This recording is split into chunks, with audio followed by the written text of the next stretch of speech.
नमस्कार विद्यार्थी मित्रांनो, मी दत्ता हापसे, प्राचार्य, महाराष्ट्र शॉर्टहँड इन्स्टिट्यूट सोनई.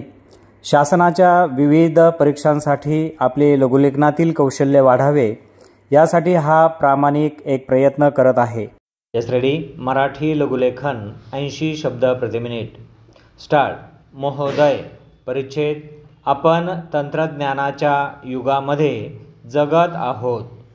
शास्त्र आणि तंत्रज्ञान यांच्या प्रगतीमुळे सुखी जीवनाच्या युक्त्या हाताशी आल्या आहेत.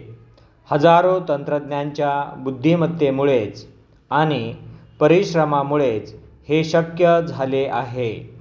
तेव्हा आपण तंत्रज्ञांच्या जगात जगत आहोत असे म्हणण्यात काहीच अतिशयोक्ती होणार नाही. परिच्छेद. झालेली औद्योगिक प्रगती मात्र निरागस नाही. या प्रगतीबरोबरच शोषण, विषमता, बेकारी, गरिबी, केंद्रीकरण, प्रदूषण, झोपडपट्ट्या, जीवघेणी स्पर्धा आणि औद्योगिक तंटे यांचा प्रवेश झाला. जीवन गुंतागुंतीचे झाले. तणाव वाढले. नीतिमत्तेची चाड न बाळगता भौतिक सुखे मिळवण्याची प्रवृत्ती वाढली. एकूण आढाव्यात फायद्यापेक्षा तोटे अधिक झाले. विशेषतः भारतासारख्या देशात तर हे चित्र काळेकुट्ट आहे. शेकडो वर्षे आपल्या देशात स्वयंपूर्ण खेड्यांवर आधारित काळाच्या ओघात टिकून राहू शकणारी शिस्तबद्धता, अधिकात अधिक जनतेच्या फायद्याची आर्थिक रचना नांदत होती. साधेपणा होता. शांतता होती. सर्वसामान्यपणे सर्वांना काम होते. तथापि औद्योगिकरणाच्या नावाखाली आपण ही चांगली रचना तोडून टाकली. शोषण प्रक्रियेने खेड्यातील संपत्ती आपण शहरातील मुठभर उद्योगपतींकडे आणि राजकारण्यांकडे आणून दिली. आता देशातील बहुसंख्य जनता भिकारडे आयुष्य मरता येत नाही म्हणून जगते आहे, अशी परिस्थिती आहे.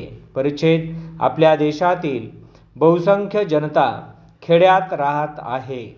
बहुसंख्य जनता शेतीवर अवलंबून आहे. पण शेतकरी मात्र सुखी नाही.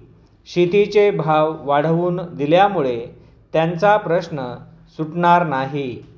कारण त्यांच्याकडे विकावयाला शिल्की धान्य नाही. एवढेच नव्हे तर शहरात तयार होणारा गरजेचा माल आणि धान्यसुद्धा त्याला विकत घ्यावे लागते. इतरांचे शोषण करण्याची त्यांची वृत्ती नाही. आपण समाजाचा घटक आहोत हे त्यास माहीत आहे, पण तो स्वतःला अगतिक समजतो. त्यास कामाचा आनंद मिळत नाही. समाजवादाचे, सहकाराचे या क्षेत्रातले विविध प्रयत्न असफल झाल्याने तो परिस्थितीला शरण गेलेला आहे. परिच्छेद. मला वाटते की वैयक्तिक फायद्याला गरजेहून अधिक महत्त्व दिल्यामुळे आपण या शोषण यंत्राचा एक भाग बनून चालणारे शोषण उघड्या डोळ्यांनी आपल्या संमतीने करू देतो. गुन्हा करणारा तसेच गुन्ह्याला मदत करणाराही गुन्हेगार असतो. समोर गुन्हे होत असताना तटस्थपणे गुन्हा पाहणे हा सुद्धा गुन्हा वाटावयाला पाहिजे.